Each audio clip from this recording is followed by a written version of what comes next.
So, Michael, like it's been for the past now, almost 9 weeks, it feels like every week is full of about 10 days worth of news. Scratch that. Maybe 3 or 4 weeks worth of news, maybe even more. And it doesn't slow down this week by any stretch of the imagination. We had, starting off the week on Monday, we had James Comey and Mike Rodgers, the head of the FBI and the head of the NSA, respectively, head to a Congressional House Intelligence open hearing, which was to be followed by a closed hearing, to discuss two things primarily. One, well, I guess three things if you want to include the Republican agenda. One being, and this was the impetus of this hearing, was the claim that Barack Obama, our former president, ordered a wiretap of Trump Tower. The second was the question of whether or not there's an ongoing investigation of the sitting president of the United States and members of his administration and members of his former campaign.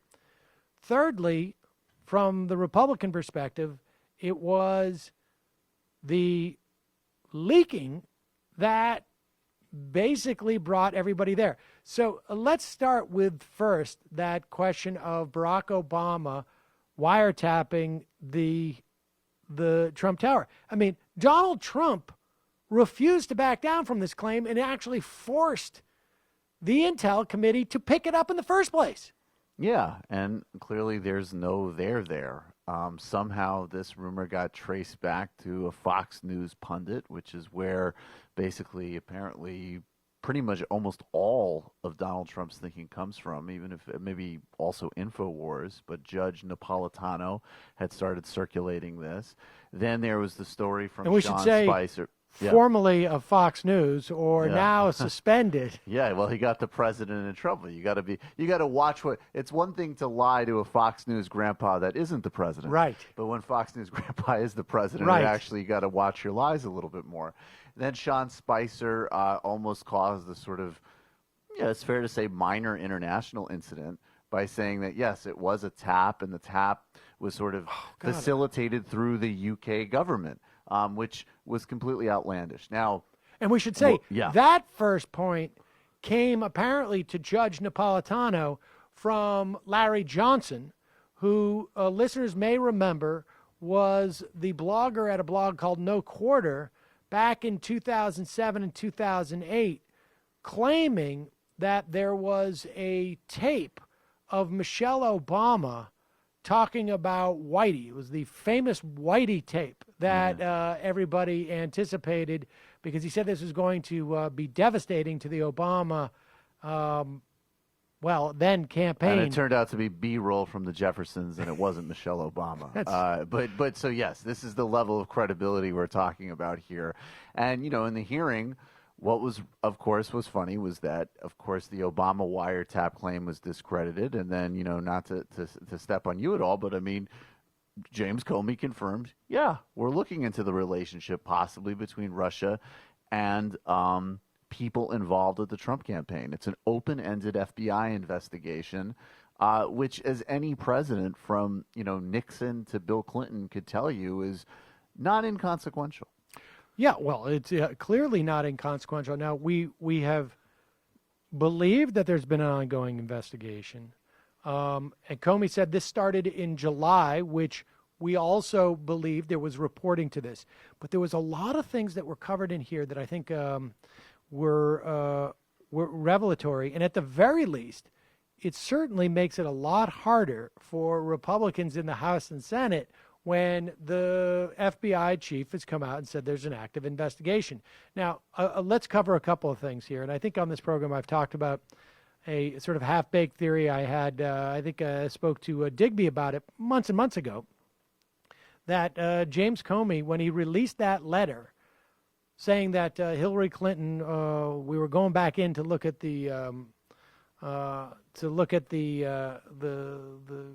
her emails that were somehow on Possibly on Anthony Weiner's computer, and yes. now we're reopening the investigation. I speculated at the time, or I should say subsequent to that, that he must have not thought that Hillary Clinton, he must have thought that Hillary Clinton was going to be the president. That was a very odd thing to do, assuming that he thought that.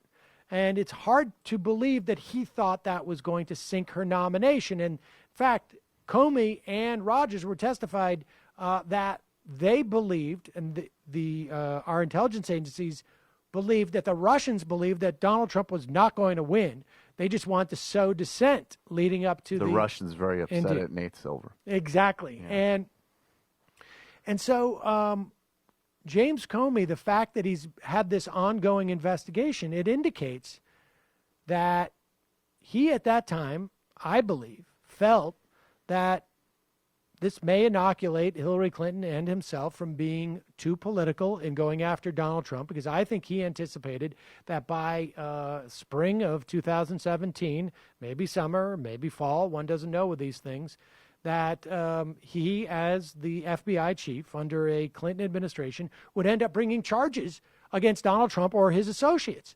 And what's also fascinating about this is how we got to this hearing.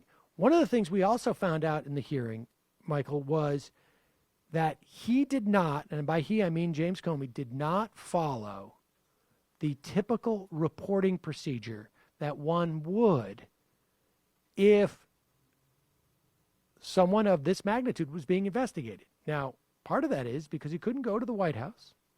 And because he couldn't go to the White House, he says he couldn't go to the Gang of Four. The Gang of Four, of course, being the Republican and Democratic leaders of the House and Senate Intelligence Committees.